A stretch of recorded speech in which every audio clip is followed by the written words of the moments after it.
Alright, we got some drama at the Pokemon North American International Championship, mostly on the TCG side. A lot of disqualifications, a lot of accusations of cheating. Not really much happening with Pokemon VGC after the massacre that happened at 2023 Worlds. Once they figured out the hack check, we have seen a lot less disqualifications and Pokemon removed. We still saw a good amount of DQs and Pokemon being removed throughout the season, but for NAIC, it looks like players are being extra cautious, or maybe there is corruption, because 2023 North American International Championship is allegedly where they debuted the hack check. I've had multiple people tell me the story, and also, judges kind of backing this up. They tested the world's hack check at last year's NAIC, but all of the top 8 was hacked, so, they couldn't cancel the event, which could also be an issue here, because, this is the International Championships. This is one of the largest Pokemon events ever. The sad thing is, we only got to find out about how bad the cheating problem is because Worlds took place in Japan, and the Pokemon Company International is corrupt and keeps covering up the cheating. So, VGC, we had our moment. Nothing really happened. That was not the implosion of the scene that absolutely deserves to happen. So we're just going to have to see how much crazier it gets. But until then, VGC, pretty quiet. Also, cheaters keep getting busted and no one cares, so oh well.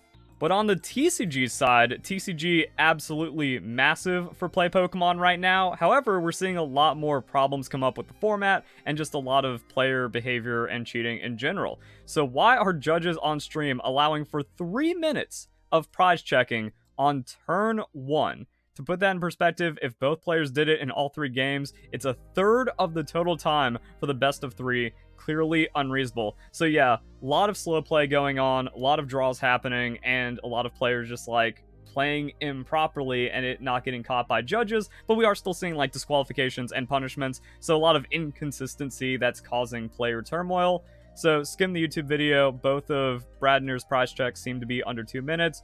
Where would you draw the line? If you look at the timer on stream, Isaiah's first turn starts at 47:40, Cameron's following at 42:56. 5 minutes.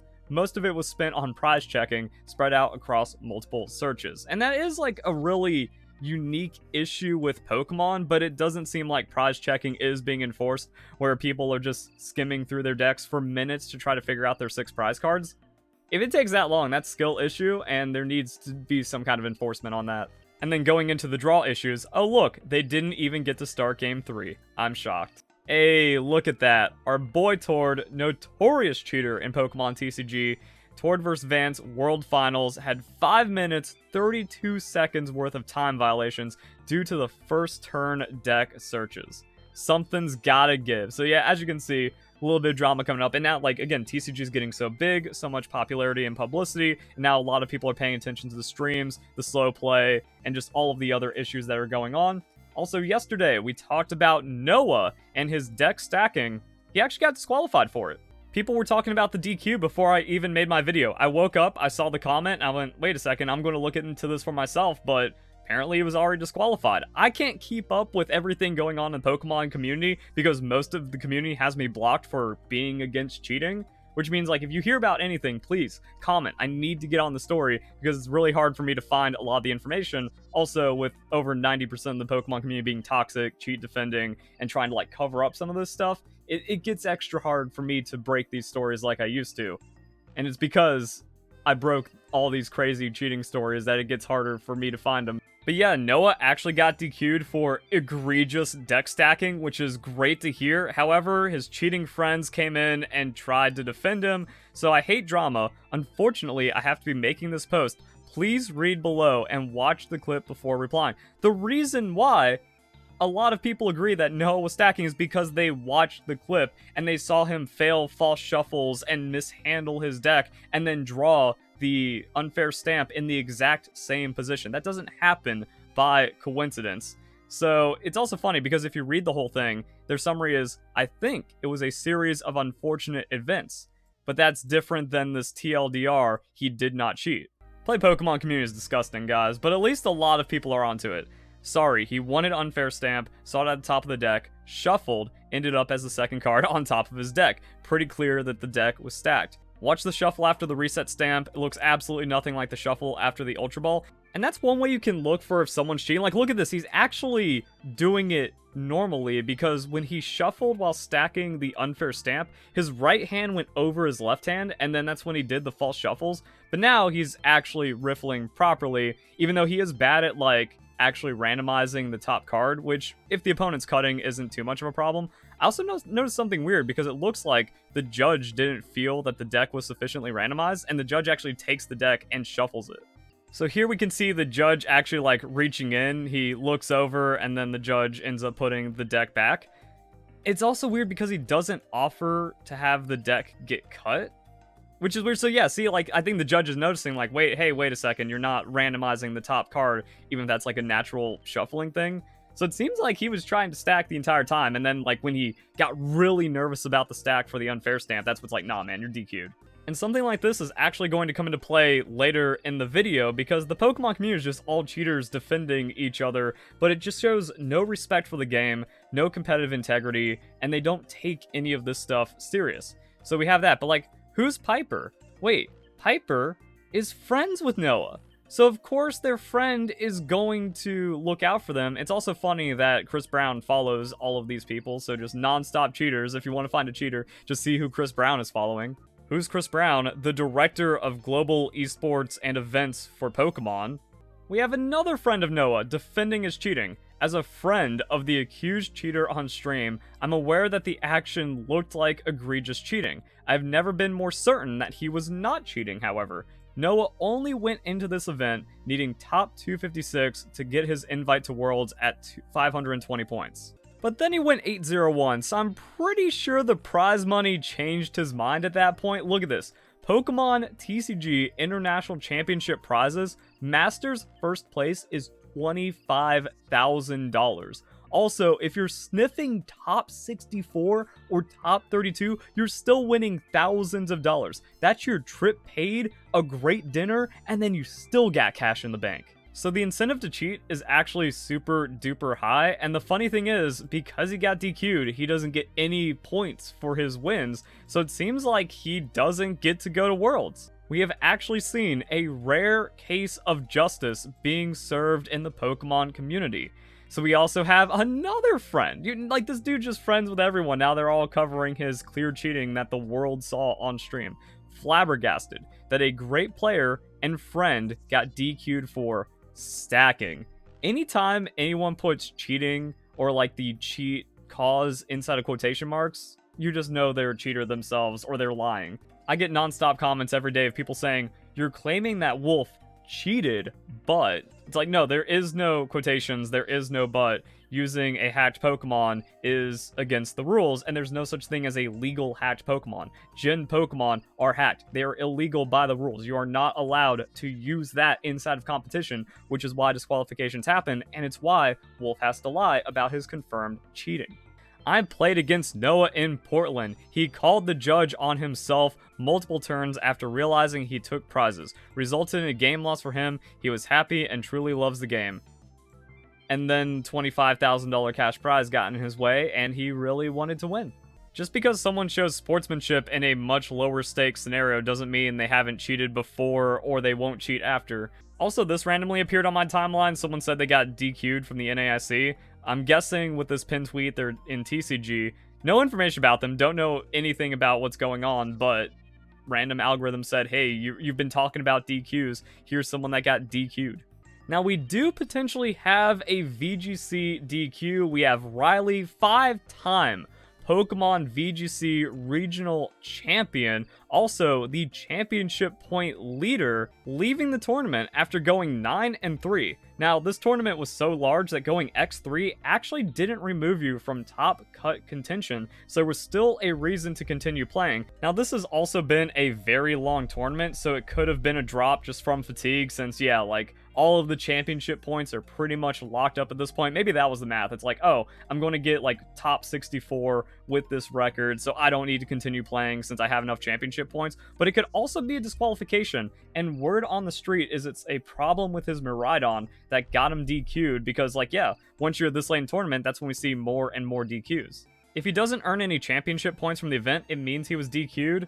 So we're going to have to see how that plays out, but everyone's cheating in VGC anyways. Also, just finding random things that pop up or random people talk about things. I leave for NAIC tomorrow, and I don't have a team. Wait, this guy got busted at Worlds for having cheated Pokemon after already being confirmed cheaters. Wow. We have this on the TCG side, DQ'd NAIC 10-3-1 in top 8, getting disqualified. So this goes back to what I was saying about how uncompetitive the community is. This dude tells his story. NAIC 8-2-1 facing a very bad matchup in the 12th round, Snorlax Stall. That deck cannot take prizes, and in the middle of the game, the judge stopped me and said I was trying to put Unfair Stamp on top of the deck, which I wasn't trying. Which is also kind of funny because the judges are aware of the power of Unfair Stamp, and there's already been disqualification from stacking, and I'm guessing a lot of other DQs and a lot of other warnings and penalties handed out. So we got a warning because it seems like he was trying to manipulate his deck. Win and in. I was 9-1 and facing future hands in the 14th round. I was up 1-0 in that series, and I was going to win game 2. With no outs left for my opponent to win the game, I used my Unfair Stamp, and the judge said I was looking at my deck while shuffling. I was not looking at my deck, 0 cards I needed at that moment, and I was going to win by simply attacking and getting into top 8. With that, they decided to disqualify me, the only way they can stop me from winning. That doesn't make any sense. Also, you can just see the dishonesty in these people. No, you are not 10-3-1. You were disqualified. You were 9-3, and then you got the loss into a disqualification for cheating. And then this person made a really good point that shows a lot of inconsistency in their story. 0 cards I needed to win by simply attacking. Then why play Reset Stamp? Why even complete your turn? It's wait, if I just attack, I win. So you attack and win, you get your win, no nonsense, no shenanigans, and now you're in the top 8. So it seems like something suspicious was already going on here. Also, by having a warning, even with or without context, and being in top 8 contention, the judges are going to pay more attention. And even if this person is 100% telling the truth, the judge still made the correct call. This goes back to my video about the 2016 Pokemon World Championships, where you can just see Michael Pramwat shuffle with his deck practically face up. Look at this. What are you doing at Worlds? What are you doing as a supposed good player shuffling with the cards clearly visible? That should be some kind of warning or infraction right there. At the very least, Gabriel is admitting to procedural errors, and those warrant some form of punishment inside of the rules. So if you keep making infractions, eventually you will get punishment. And if it looks like cheating, disqualification is fair. And that goes back to this. If you don't want to get punished by a judge, just learn to play the game. Learn how to shuffle your cards. So apparently Noah, he was going to get a Worlds qualification from this event. We have a Worlds qualifier here that doesn't know how to shuffle their deck. And also, as we saw earlier in the game, the judge had to pick up their deck and do something with it because he was improperly handling his deck, and maybe he already had a warning going in, even though you don't even need to give a warning. If it looks like cheating, that is straight to disqualification, and that is 100% in the rulebook. So it goes to another thing about play Pokemon and all these cheating brats. They never read the rules. They don't understand how little time you have to take game actions in slow play scenarios. They don't understand how strict it is against cheating. They think they can play sloppy as a Worlds qualifier because they have no respect for the game and this completely uncompetitive scene. So even if he had no intention to cheat, this is a 100% warranted disqualification from the scenario because, wait a second, there is some suspicious stuff going on, and also just how he plays the game. Also, speaking of slow play, more complaints. Slow play seems to be the buzzword for this year's NAIC. Same tournament where Gardevoir was the most successful, seems like those two things go hand in hand wherever they go. With excessive prize checking seeming to be the big thing, but also top 8 represents the 2 most tedious decks we've seen in recent years. So we also have very slow, tedious decks that also give the player a lot of opportunity to deliberately slow play and manipulate time on the clock against the rules. And I haven't seen any talk about prize checking until this event. Maybe a couple of rumblings, but that's also what cheaters are doing. They were playing around with the prize checking in the last couple of events, seeing how much they could get away with it, and then other players are catching on, and now everyone's trying to do the same kind of cheat, much like how when there's a really slow play heavy format, a lot of players are just cheating. Everyone's just cheating. And that's why they defend their fellow cheaters when someone gets caught for slow play, like when people are trying to make excuses for Tord, even though everyone said that Tord is a notorious slow player his entire time playing Pokemon TCG. Another one, 10-3, just got egregiously slow played in a mirror. My opponent received a warning, judge walked away, and pace of play did not change at all. My personal experience with calling judges most of the time, they just walk away because they don't have the capacity to watch your individual game.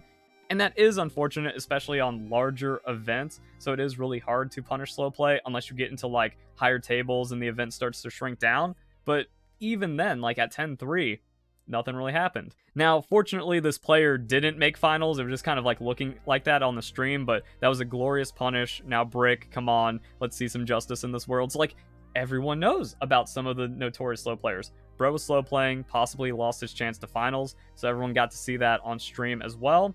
Kito Arai is the player who also already had accusations of slow playing against them, and for some reason, like, Arai is in my brain somewhere. Didn't this player actually get like disqualified from an event for slow play years ago? So yeah, the inconsistency in the Pokemon community is weird, how like everyone's cheating and defends cheaters, but I guess if you're like more on the outside, or you cheat more egregiously than other players, or like you do it against the more popular person, then that means like everyone's happy when you fall and get caught. I don't even know.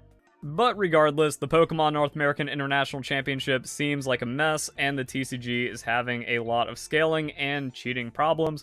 Who knows what's going on with VGC, but that's already been lost. Like, if the entire VGC scene didn't collapse and we didn't see like the biggest ban wave ever from what happened at Pokemon World, like you cheat at Pokemon World, permaban. Like you have no right to competition ever again in Pokemon after that.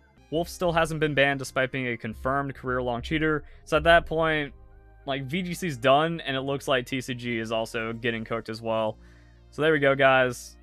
Next stop, Worlds. Hope you guys enjoy the video. Hope you all have a nice day. Thank you very much for watching.